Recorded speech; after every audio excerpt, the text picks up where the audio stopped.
Ever since the horrific shooting at the elementary school in Connecticut, it seems like all we see from the media, which I can't stand, they're dishonest, is anti-gun, anti-gun, anti-gun. We need new gun laws. They don't have any solutions. They just want new gun laws. But all I hear from this present administration is that we need new gun laws in 2013. We need to act fast. We need to push it through, ram it through like the health care bill was rammed through. Gun laws don't work. Let's have a logical conversation, discussion on how to stop gun violence. It is very real. It's a problem. I've always said that on this channel. This is a weaponseducation.com. If you're new to the channel, this is a pro-gun channel. We're all about being level-headed, relaxed and calm, trained. We know our safety rules. We know how to put our guns into safes and keep them away from children and away from bad guys. We get trained from professionals. Would you do this right now? I just thought of this. Would you rent a car at the Mexican border? And Mexico has really strict gun laws. As a matter of fact, one of our Marines in 2012 was arrested for declaring his gun, which was like an antique gun, and they threw him into one of the worst prisons in the world, chained him to a bench. That's how strict their gun laws are. Would you rent a car and go on a nice cozy vacation, say for 14 days, and drive through Mexico with all these strict gun laws and think you're safe? What are the chances of you being shot by an AK-47 in Mexico? Pretty high. Much higher than in the United States. As a matter of fact, you might even be shot by an AK-47 supplied by the U.S. government through an operation called Fast and Furious. We're not going to forget. This is part of the pro-gun fight and the NRA fight. We're not going to forget about Fast and Furious, on how the American government allowed so-called assault rifles, AR-15s, AK-47s, into drug cartels' hands to kill Americans, and Americans were killed. All right, let's have a logical discussion, a relaxed discussion about how to stop gun violence. This is weaponseducation.com. If you're pro-gun, please subscribe above. Let's get into it right now.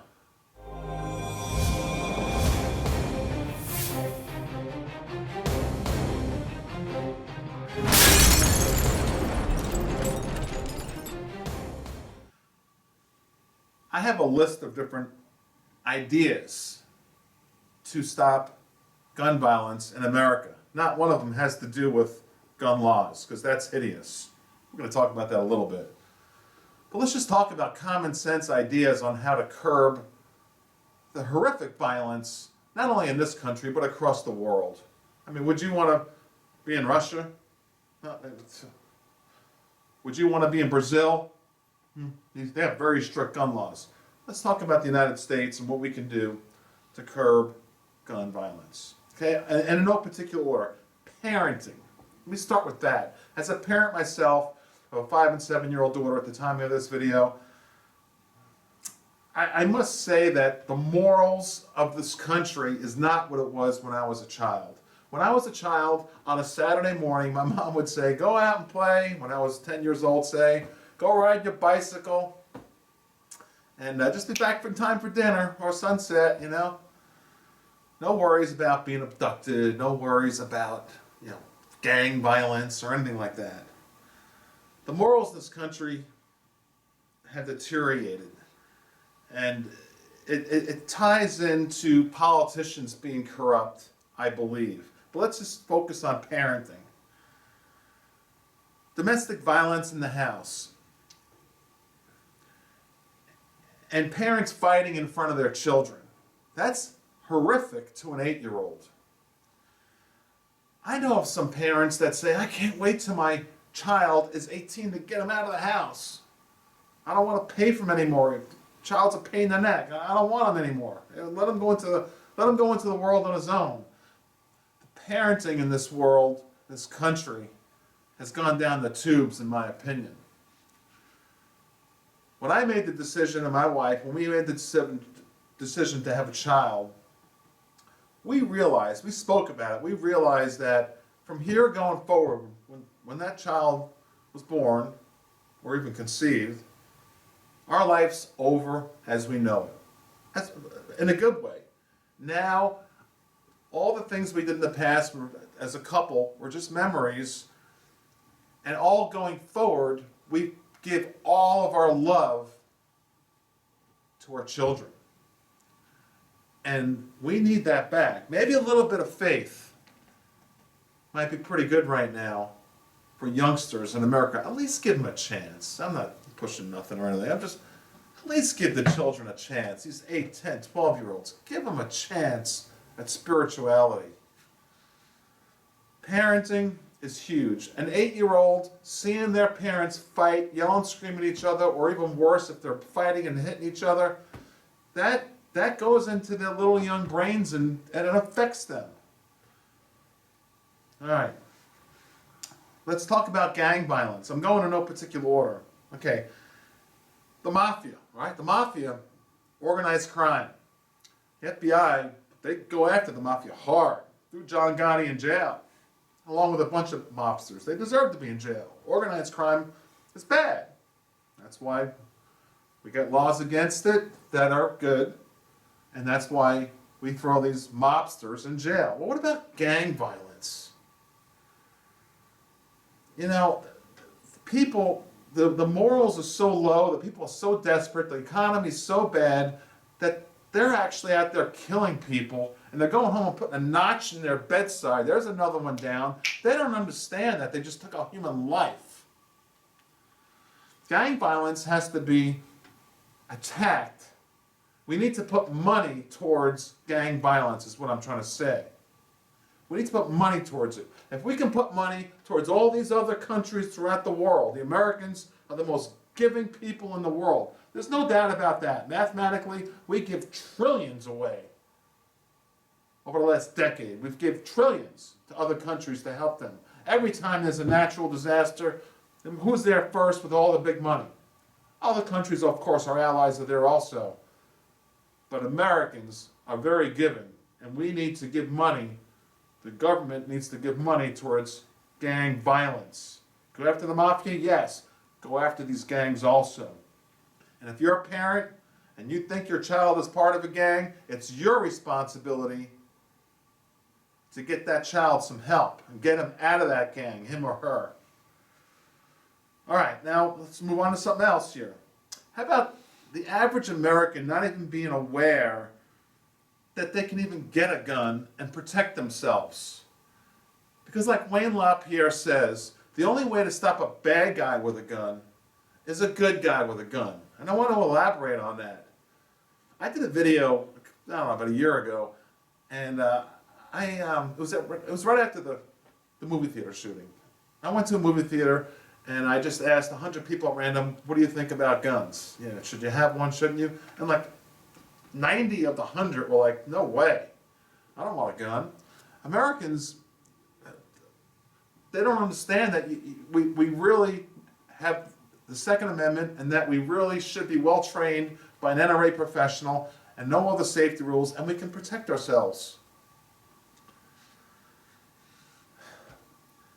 A lot of people think that America is these gun-wielding, crazy people with a bunch of guns. There's, 86 guns per 100 people. They come up with these statistics that are goofy. The truth is, if you went to any mall in America and you asked 100 people, are you carrying a gun right now? I bet you about 3 of them or 4 of them would say yes. You know, if it was somehow real, if they would answer it real. If you did something like exit poll in a mall. The truth is, most Americans are not aware that they can get well trained and they can stop gun violence. So gun awareness is important, and proper training for new people to guns is huge. That's why channels like this, I think, is a blessing for new gun owners. Okay, now I'm going to tackle something that it's controversial, but I'll do it. Video games and movie violence.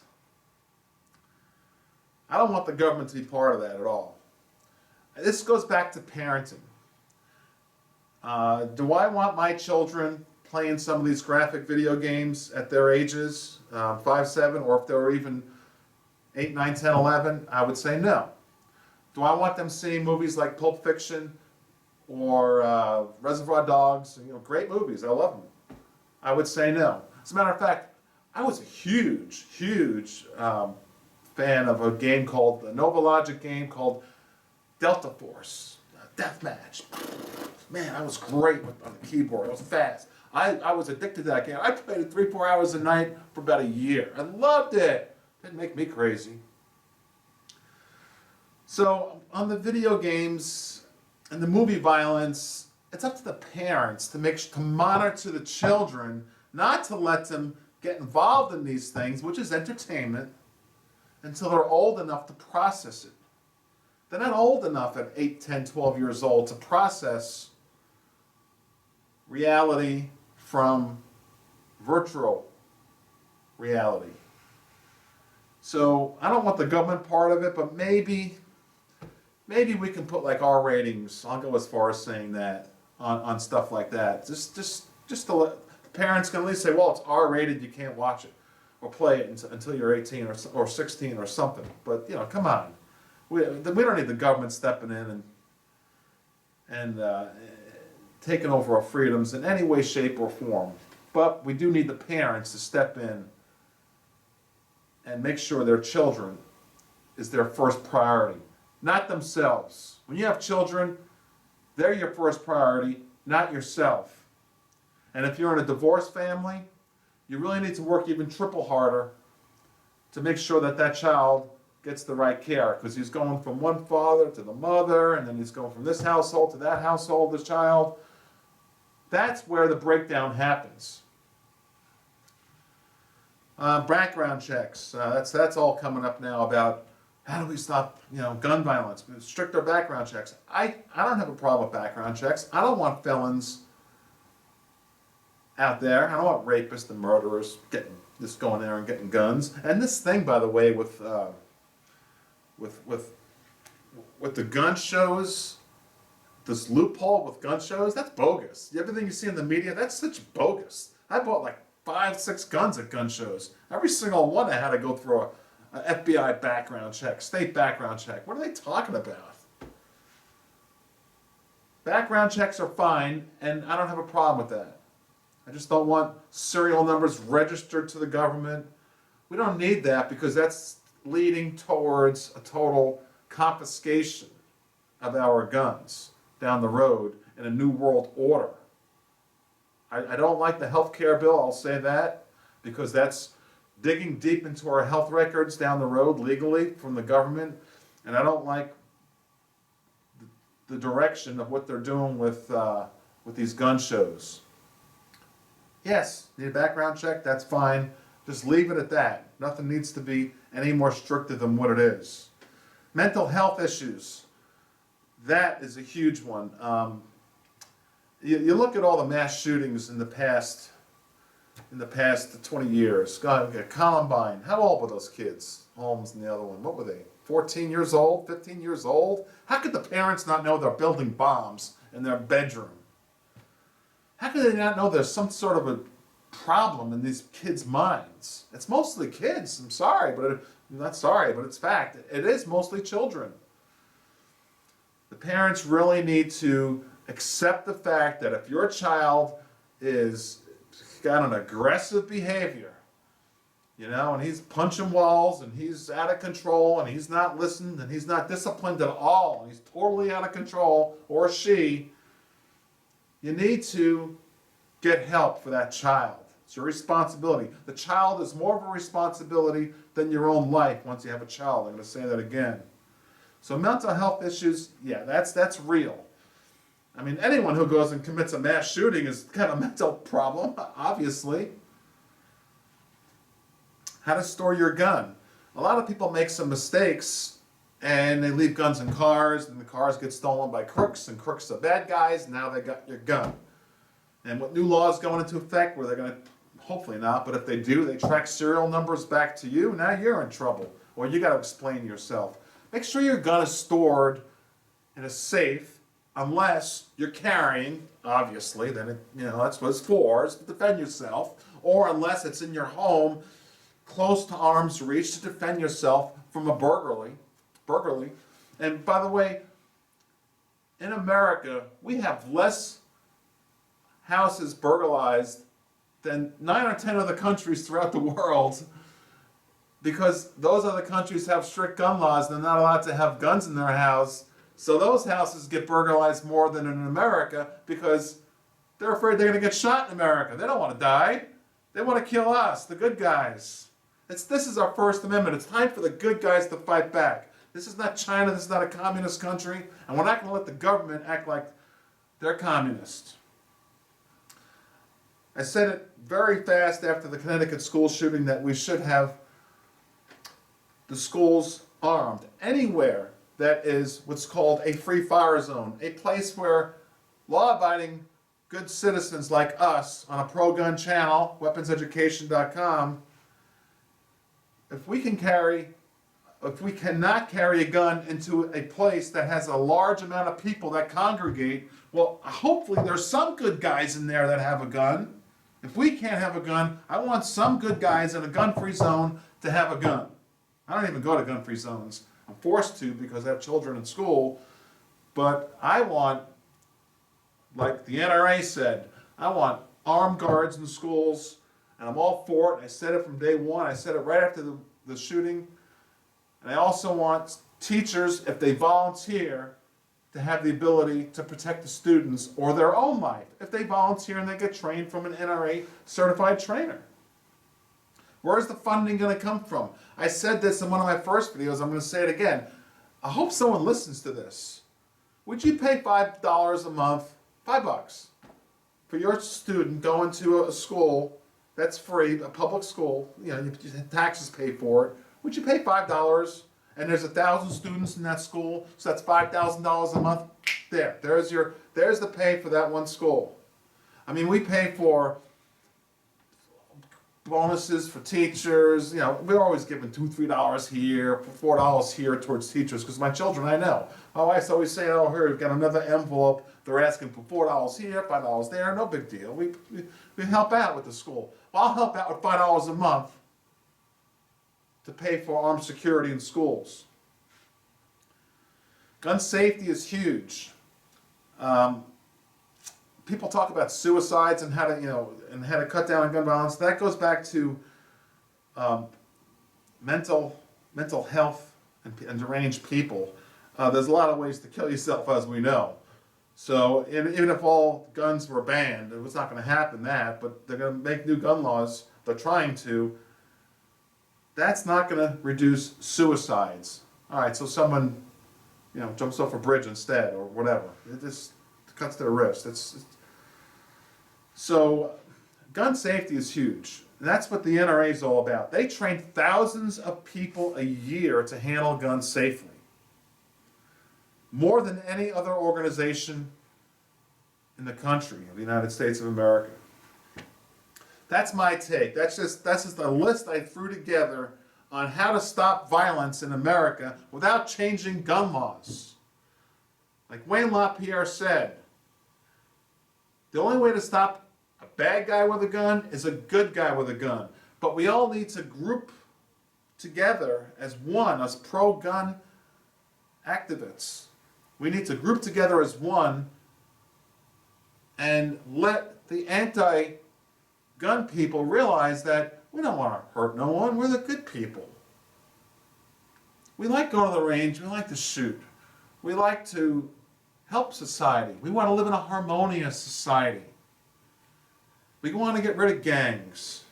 We want to help parenting. Be a big brother if you can. There's something I just thought of. Be a big brother if you see these youngsters who have no parents and they're divorced. They come from a broken home. Morals in America are down. Gang violence is a problem. Awareness of the average American of guns is a problem. They should be aware that you can get a gun, you can get training from the NRA or from any professional, and you can carry a gun and be level-headed about it and protect yourself, and that'll stop violence.